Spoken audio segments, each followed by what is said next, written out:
सुनाओ जियो financial services limited अब देखिए 344.80 का प्राइस हमें देखने को मिल रहा है और यहाँ पर ना एक गिरावट आई है आफ्टर Q1 रिजल्ट। बट यहाँ पर काफी लोग जानना चाहते हैं कि रिस्क और रिवॉर्ड कितना है इस कंपनी को लेकर, इसके साथ साथ आगे के जो अपॉर्चुनिटीज है वो क्या बनने वाली है, फ्यूचर एक बात में फ्यूचर क्या होने वाला है जियो फाइनेंशियल सर्विसेज के ऊपर। तो देखिए यहाँ पर रिस्क और रिवॉर्ड के ऊपर बात करेंगे और आने वाली अपॉर्चुनिटीज के ऊपर बात करेंगे और कितना सारा कंपटीशन इनको झेलना पड़ेगा, उसमें कितना एक टाइम पीरियड लगने वाला है। इसके साथ साथ फेयर वैल्यू कितनी है इस स्टॉक की, जरा उसके ऊपर भी बात करना जरूरी है। तो अभी अगर आप देखेंगे तो जो ऑल टाइम हाई आपको देखने को मिलता है जियो फाइनेंशियल सर्विसेज में आफ्टर गुड न्यूज़, क्योंकि अगर आप देखें तो एक वक्त लिस्टिंग के बाद टूटा था ये stock because of fair value, कि फेयर वैल्यू इतनी है। बट यहाँ पर जैसे ही न्यूज़ आना स्टार्ट हुई ये स्टॉक चलना स्टार्ट हुआ धीरे धीरे धीरे और किस तरीके से डबल हो गया ये अपने को देखना पड़ा,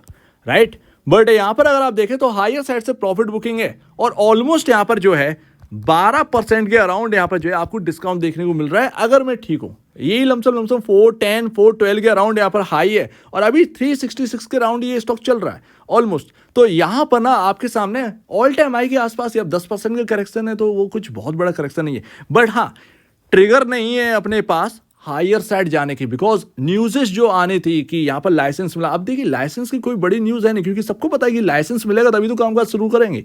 कोई ऐसी यहाँ पर जो है ना न्यूज़ नहीं है जो एक ट्रिगर बन सके, राइट। तो ट्रिगर जो भी थे ना कि जैसे कि यहाँ पर पेटीएम को लेकर आ गया, तो वगैरह वगैरह बहुत सारे ट्रिगर्स ऐसे हुए जिसकी वजह से ये हायर साइड चला गया स्टॉक। आफ्टर पेटीएम तो ये काफ़ी ऊपर गया, राइट। उसी के बाद तो चले ये पेटीएम के जो क्राइसिस के बाद, तो वो यहाँ पर ना एक ट्रिगर जो है वो खत्म हो चुका है। तो अभी कोई रिसेंटली कोई ट्रिगर नहीं है, दैट्स वाई यहाँ पर प्राइसेस जो है वो हल्के भी पड़े। एंड अभी अगर आप देखेंगे जियो फाइनेंशियल सर्विसेज में तो बिजनेसेस देखिए कोई भी अभी स्टार्ट तो हुआ नहीं है, सबकी प्लानिंग चल रही है और उसमें एक टाइम लगता है। ऐसा नहीं है कि 10 साल लग जाएंगे, ऐसा कुछ भी नहीं है, राइट। बट यहाँ पर जो है ना एटलीस्ट आपको जो है 1 साल तो देना ही पड़ेगा, क्योंकि उसमें हायरिंग भी चलेगी, ठीक है ना। उसमें आपका बहुत सारा चलेगा, सेटअप करना पड़ेगा, सेटअप बहुत जल्दी करना है जियो को, क्योंकि वहाँ पर जो है ना जैसे ही लाइसेंस मिलता है तुरंत ही काम स्टार्ट करना है। तो ये सारी चीज़ें ना अचानक से ही इनके ऊपर एक बर्डन सा आएगा, तो वो कंप्लीट जो करेंगे ना वो 1 साल में ही कर पाएंगे। इससे पहले क्या आप टाइम एक है ना अनुमान लगा रहे।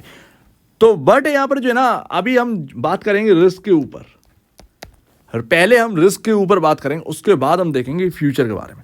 तो अभी जो रिस्क है ना, मार्केट कैप कितना आपने को देखने को मिला है 2,18,000 करोड़, जबकि जियो फाइनेंशियल सर्विसेज के अभी जो रियल वैल्यू है, जो टोटल वैल्यू है वो बिकॉज ऑफ रिलायंस स्टेक, ठीक है ना, उसकी वजह से, और जो इनका यहाँ पर जो है ना रिजर्व है वो वगैरह वगैरह, राइट।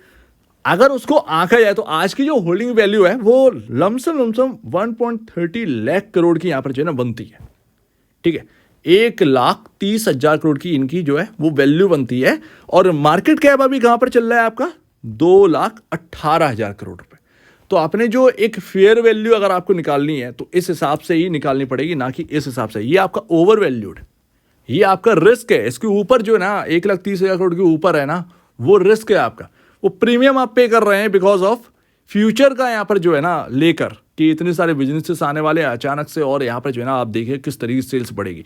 तो वो होना है, बट वो फ्यूचर है, अभी नहीं है, वो फ्यूचर है, आने वाला फ्यूचर है। और ऐसे में जब मैं 1.30 लाख करोड़ का यहाँ पर जो है ना एक हिसाब लगाता हूँ, जो 344 रुपये का प्राइस है, वो अगर 1,30,000 करोड़ का मार्केट कैप रख दिया है तो ये प्राइस आपको 204 रुपये दिखेगा, 204 रुपये, यानी कि मोटा मोटा 140 रुपये का यहाँ पर जो है ना एक प्रीमियम पे कर रहा है इन्वेस्टर। ये एक समझ में आ रहा है। अब होल्डिंग कंपनी में आपने ये तो देख लिया कि 1,30,000 करोड़ की जो वैल्यू है स्टेक की बनती है, बट होल्डिंग कंपनी में डिस्काउंट भी होता है, जो कि यहाँ पर ना जियो फाइनेंशियल सर्विसेज में देखा ही नहीं गया है। जबकि HDFC जो लिस्टेड थी ना, HDFC बैंक की उनके पास स्टेक थी, तो भी वो यहाँ पर जो है ना 20% का 25% का डिस्काउंट भी चलती थी। अगर ना डिस्काउंट अगर कर दिया जाए ना इसमें तो ये प्राइस और नीचे चला जाएगा। तो अभी जो एक रियल या कह सकते हैं फेयर वैल्यू वो यहाँ पर 204 के हिसाब से होनी चाहिए। बट जो आने वाला टाइम है, ये कोई नेगेटिव बात नहीं है कि 204 और कैसे 204 बिकॉज ऑफ वैल्यू जो आपकी होल्डिंग की बनती है। बट फ्यूचर की वजह से जो बिजनेसेस आ रहे हैं उसको थोड़ा सा प्रीमियम पर यहाँ पर जो है मार्केट पे कर रहा है। बस इतना ही है कि आपका 344 रुपए का भाव क्यों चल रहा है, वो प्रीमियम है, आपका प्रीमियम एक्स्ट्रा पे कर रहे हैं आप। एंड देखिए 204 एक रीजनेबल वैल्यू इसीलिए भी लगती है बिकॉज ऑफ आपका बुक वैल्यू जो है वो 219 रुपए 41 पैसे, यानी कि मोटा मोटा 220 रुपए। तो अगर यहाँ पर अगर आप देखें ना, फेयर वैल्यू के आसपास बैठता है सब कुछ। एक अगर चीज देखें, एक रीजनेबल प्राइस देखें तो उस हिसाब से बनता है। बट ठीक है, कोई दिक्कत की बात नहीं है, मार्केट प्रीमियम पे कर रहा है बिकॉज ऑफ आने वाले बिजनेसेस के लिए। और इतना सारा यहाँ पर जो है ना स्टार्ट होना है, तो वो सडनली यहाँ पर जो है ना सारी चीजें जो महंगी है वो सस्ते में भी कन्वर्ट होंगी। तो ये है फ्यूचर का एक तरीके से जो प्रीमियम हम पे कर रहे हैं। तो अभी आपको थोड़ा सा रिस्क समझ में आ गया होगा। रिस्क अभी जो दिख रहा है वो 140 रुपए दिख रहा है। अब बात करते हैं फ्यूचर की और डिस्ट्रप्शन की। भैया यहाँ पर ना डिस्ट्रप्शन, सबसे पहला आपका जो काम स्टार्ट होना है वो ब्रोकरेज का होना है, ब्रोकरेज का। और उसमें यहाँ पर जो है ना आप छोटी छोटी जो ब्रोकरेज वाली कंपनियां देख रहे हैं जो चार्ज करते हैं 50 रुपए 60 रुपए, ये इतने पर लॉट, या यहाँ पर जो है ना जो भी आपका यहाँ पर चार्जेस है, जो महंगे चार्जेस पे करते हैं, जिनके पास क्लाइंट बहुत कम है वो तो गए बिकॉज ऑफ उनके पास लो क्लाइंट है। और एक क्वालिटी ब्रोकरेज फर्म अगर आएगी मार्केट के अंदर तो वो पूरे इन्वेस्टर्स को अपनी तरफ खींचेगी। इसके साथ साथ ये तो ब्रोकरेज में है ना मार देंगे, जो बचेगा ना फील्ड में वो जीरोधा, आईसीआईसीआई डायरेक्ट, यहाँ पर जो है ना आप स्टॉक और एंजल वन जैसे जो एक यहाँ पर ना ब्रोकर है, जो ब्रोकरेज फर्म है जो डिस्काउंट करते हैं। सबसे बड़ी जो डिस्काउंट ब्रोकरेज फर्म लिस्टेड है मार्केट के अंदर वो एंजल वन है, इसलिए आप देख रहे हैं कि स्टॉक का भाव कैसे गिरा है। तो वो चीज़ है, तो डिस्काउंट वाले जो है ना वो बचेंगे। बट यहाँ पर जो है ना आपका जियो का क्या होने वाला है, जियो का सिस्टम ना आप देखिए जाओ कि कोटक का जो सिस्टम है ना जीरो ब्रोकरेज वाला, वो कहीं ना ये अपनाएंगे। और ये सबसे ज़्यादा जो पैसा कमाएंगे, जियो फाइनेंशियल सर्विसेज जो ब्रोकरेज फर्म अपनी बनाएगी, वो सबसे ज़्यादा जो पैसे कमाएगी वो सिर्फ बनाएगी पोर्टफोलियो मैनेजमेंट सिस्टम से, क्योंकि वो बड़े इन्वेस्टर्स को बेनिफिट पहुंचाकर वहां से ज़्यादा पैसा कमाना चाहेंगे। और यहाँ पर छोटे निवेशक हैं, उनको यहाँ पर आप देखेंगे कि बिल्कुल लो ब्रोकरेज में हाई क्वालिटी यहाँ पर जो है ना आपके सामने टेक्नोलॉजी भी देंगे और सारी सुविधाएं भी देंगे, ताकि यहाँ पर जो है ना एक लो ब्रोकरेज भी जनरेट होती रहे और लोग जुड़ जाएं एक अच्छे खासी तरीके से, मार्केट में डिस्ट्रप्शन आए। तो आप देखिएगा कि ये ब्रोकरेज फर्म ना आप देखिएगा किस तरीके से क्लाइंट जुड़ते हैं। जिस तरीके से फेसबुक ने अपना ना इंस्टाग्राम के बाद थ्रेड ऐप लॉन्च किया और अचानक से उसमें बिलियंस ऑफ पीपल यहाँ पर जो है ना ऐड होते हुए नजर आए, सॉरी मिलियंस ऑफ पीपल यहाँ पर ऐड होते हुए नजर आए। वैसे ही आप देखिएगा कुछ जियो के साथ होगा। जैसे ही इनका ऐप आएगा ना, जैसे ही ये सर्विसेज स्टार्ट करेंगे, ये ब्रोकरेज में ना डिस्ट्रप्शन सडनली आप देखेंगे, अचानक से डिस्ट्रप्शन आएगा। तो ये ब्रोकरेज वाला जो सिस्टम है उससे आप देखिएगा कि कितना बेनिफिट पहुंचता है और ये आपका जियो फाइनेंशियल सर्विसेज का काया पलट कर देगा। तो ये रहा फ्यूचरिस्टिक बात। दूसरा यहाँ पर पेटीएम। देखिए यहाँ पर ना मैं तो हमेशा ही से आप कह रहा हूँ कि जो जियो पे स्टार्ट हुआ है ना, जियो पे कितने भी आप स्टार्ट कर दीजिए, बेनिफिट सबको होगा बिकॉज ऑफ आगे चलकर भले ही 1 साल लग जाए, 2 साल लग जाए, बट 3 साल भी लग जाए, कोई दिक्कत की बात नहीं है। बट यहाँ पर जो आप ट्रांजेक्शन करते हैं, हम जो ट्रांजेक्शन करते हैं यूपीआई का, उसमें आप देखिएगा कि जो बड़ी चार्ज ट्रांसफ़र करते हैं, जो ट्रांजेक्शन होते हैं, वो आप देखिए 10,000 या उसके ऊपर वाले, उनमें चार्जेस लगेंगे। और चार्जेस अगर लगने लगेंगे, देखिए शुरुआत तो हो चुकी है, आप रिचार्ज करवाइए, आपसे 2-3 रुपये एक्स्ट्रा काटे जाते हैं, ठीक है ना। ये धीरे धीरे शुरुआत हो रही है, धीरे धीरे मॉडल जो है ना वो फ्रीबी से यहाँ पर ना मॉडल जो है वो प्रॉफिटेबिलिटी की तरफ जाएगा इन कंपनियों का। तो आप देखिएगा किस तरीके से यहाँ ना ये कंपनियां आगे आने वाले टाइम में सबसे ज़्यादा बेनिफिट कमाने वाली कंपनी होगी।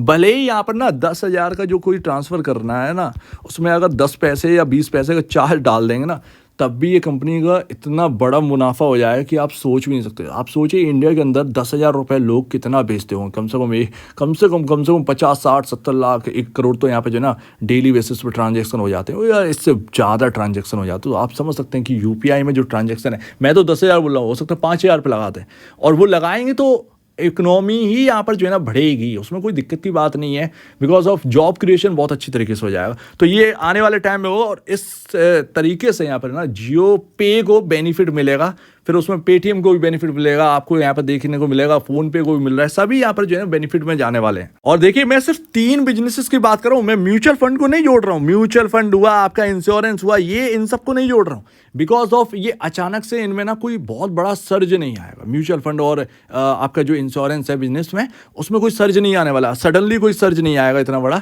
जितना कि आपको अचानक से बेनिफिट मिल जाए। सालों लग गया इन लाइफ इंश्योरेंस कंपनियां या म्यूचुअल फंड वाली कंपनियों को असेट अंडर मैनेजमेंट लाने में, तो वो एक लंबा टाइम ना वो जियो के भी चाहिए, तो उसमें कोई दिक्कत की बात नहीं, वो उसको साइड में छोड़ो। जो मेन बिजनेस की बात कर रहा हूँ मैं, ब्रोकरेज पे का जो बिजनेस है यूपीआई वाला वो, और थर्ड आपका यहाँ पर जो आ जाता है बजाज फाइनेंस यानी कि एनबीएफसी यानी कि लोन का बिजनेस, समझ रहे ना। अब जियो का जो है ना वो बजाज फाइनेंस को खत्म करने का टारगेट नहीं है, बट इस फील्ड में जो आपको लोन देते हैं किसी भी इलेक्ट्रॉनिक आइटम को खरीदने के लिए, उनमें छोटी छोटी कंपनियां आ जाती हैं जो हाईएस्ट इंटरेस्ट रेट जो है ना वो चार्ज करते हैं, आपने देखा होगा, उन सबको जो है ना वो ख़त्म कर देंगे, उनको सब के नारे लगेंगे और एक कंपटीशन होगा बजाज फाइनेंस वर्सेस जियो फाइनेंशियल सर्विसेज का। ये होगा, बजाज फाइनेंस का डिस्ट्रप्शन नहीं होने वाला, ये मतलब ये आप सोचना भी नहीं कि बजाज फाइनेंस को कोई फ़र्क पड़ने वाला। फ़र्क बजाज फाइनेंस को नहीं पड़ेगा, फ़र्क पड़ेगा सिर्फ और सिर्फ छोटे प्लेयर्स को, और उनको किनारा किया जाए और उनका मार्केट शेयर जो है वो जियो फाइनेंशियल सर्विसेज में जाएगा। और वैसे भी लोन का यहाँ पर ना बहुत बड़ा स्कोप है इंडिया के अंदर, ठीक है ना। ईएमआई बहुत बड़ा स्कोप है, सबको एप्पल का आईफोन चाहिए, सबको चाहिए बॉस, सबको यहाँ पर जो है ना रखना है, सो दैट यहाँ पर ना ईएमआई चलेगा और ये कंपनियाँ यहाँ से मोटा बेनिफिट कमाएगी जियो फाइनेंस सर्विसेज। तो मुझे ये फ्यूचर प्रोस्पेक्टिव जो है ना वो ये लगता है कि ये 3 बिजनेसेस जो हैं वो आप देखिएगा जियो फाइनेंशियल बिजनेस में जैसे ही स्टार्ट होंगे तबाही मचा देंगे, देख लीजिएगा। एंड लास्ट देखिए, मैंने आपको समझाने की कोशिश करी, इससे ज़्यादा मैं और क्या बेहतर बता सकता हूँ। ब्रोकरेज में डिस्ट्रप्शन लाएंगे, छोटे प्लेयर खत्म, जियो फाइनेंशियल सर्विस के बाद ज़्यादा लोग होंगे, सीधी सी बात है। कंपटीशन बढ़ेगा, डिस्काउंट वर्सेस डिस्काउंट में जियो फाइनेंशियल सर्विस बड़ा डिस्काउंट यहाँ पर जो है ना ऑफर करेगी, लेकिन कमाएंगे वो पीएमएस से, तो ये चीज़ है। दूसरी यहाँ पर जो है ना आपने देख लिया पीए का यहाँ पर सिस्टम, तो ये सारी चीज़ें, और एनबीएफसी का यहाँ पर लोन बांटना, तो ये सब कुछ होने वाला है। बट मैं म्यूचुअल फंड और इंश्योरेंस को लेकर कोई यहाँ पर बुलिश नहीं है, तो ये चीज़ है। फिलहाल आप बात करेंगे तो हम रिस्क की बात भी कर चुके हैं, तो रिस्क पर थोड़ा सा आप स्टडी करिएगा। अब मुझे नहीं पता कि ये सब बिजनेस स्टार्ट होते होते स्टॉक का भाव किधर होगा, क्योंकि लोग ना आप कहीं ना कहीं बोर होने लगे हैं, क्योंकि क्वार्टरली 1 का रिजल्ट आया ना, तो सब कुछ पहले से ही एक लाइन में चल रहा था, बट अचानक से 3% की गिरावट हमें देखने को मिली, राइट है कि नहीं। तो कहीं ना कहीं एक ना पेशेंस टूट रहा है, और पेशेंस टूटेगा, वो प्राइस कहाँ पर लेकर आएगा वो अपने को नहीं पता है। और तब तक बिजनेसेस एकदम स्टार्ट हो गए, ऐसा थोड़ी है कि अचानक से 20, 30, 40 हज़ार करोड़ की सेल्स कर डाली, तो ऐसा तो नहीं है यार, थोड़ा सा टाइम तो लगेगा ही। तो वो चीज़ है।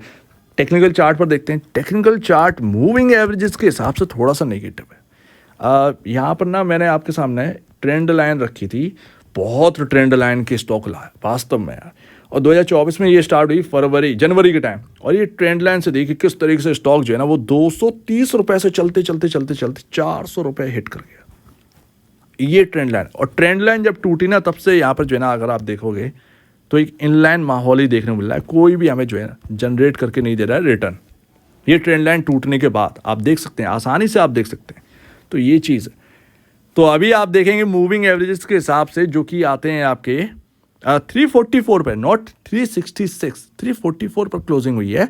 और ये आपका जो आता है ना जहाँ से जो क्लोजिंग, सॉरी यहाँ पर आपका जो प्राइस है वो 350 और उसके 355 के दायरे में आपको जो है वो देखने को मिल जाता है मूविंग एवरेज 50 डेमा और 100 डेमा। और अगर इसको यहाँ पर जो है ना क्रॉस नहीं कर पा रहा है 350 355 के लेवल को, अगर ये स्टॉक क्रॉस नहीं कर पा रहा है, तो यहाँ पर ना थोड़ा सा प्रॉब्लम वाली बात है। इवन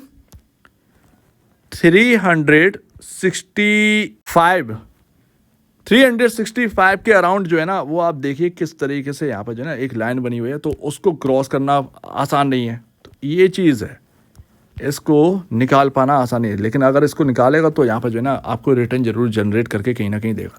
तो ये चीज़ ना थोड़ा सा सेलिंग जोन में चल रहा है ये स्टॉक। अगर क्रॉस करना है तो बॉस 365 का जो लेवल है उसको कंप्लीटली निकालना होगा, उसमें आपके मूविंग एवरेज भी निकल जाएंगे, उसमें आपका जो रेजिस्टेंस है वो भी निकलेगा। तो ये सारी चीज़ें, अदरवाइज ये चलेगा, मूविंग एवरेज को क्रॉस भी कर जाए ना तब भी ये कहीं ना कहीं 365 के आसपास और 355 350 के अराउंड यहाँ पर ना इसमें अटकेगा ही, नीचे गिरने के ज़्यादा चांसेस रहेंगे। लेकिन 365 अगर क्रॉस कर दिया, उसके ऊपर सर्वाइवल हो गया, तो कहीं ना कहीं एक अच्छा खासा रिटर्न आपको हाल फिलहाल में देखने को मिल सकता है। तो अभी आपके सामने ये है, गिरने का कितना है, गिरने का भैया 289 तक का यहाँ पर चांसेस है अगर ये टूटता है तो, ठीक है ना। इसके नीचे यहाँ पर 350 355 के नीचे काम करता रहता है, तो फिर यहाँ पर जो है ना थोड़ा सा निगेटिव होगा और वो कहीं ना कहीं आपको लेकर आ सकता है 289 तक। तो ये सारी चीज़ें ना जियो फाइनेंशियल सर्विसेज के अंदर चल रही हैं। जो रिटर्न आपको मोटा मिल रहा था वो ट्रेंड लाइन के हिसाब से ऑलरेडी मिल चुका है। अभी ये कंसोलिडेशन चल रहा है और कंसोलिडेशन के बाद अब यही देखना, अभी पूरा पक्का नहीं हुआ है कि कंसोलिडेशन के बाद ये स्टॉक ना गिरने लगा, ठीक है ना। 365 ऊपर और नीचे में आपका यही लेवल है यार 340 350 के अराउंड। अगर ना ब्रीच हो गए, इसके नीचे चलने लगा, तो फिर ये कंसोलिडेशन का बार जो है ना वो टूट जाएगा डाउन साइड की तरफ, और 365 निकल गया तो फिर तो अप साइड है ही फिर।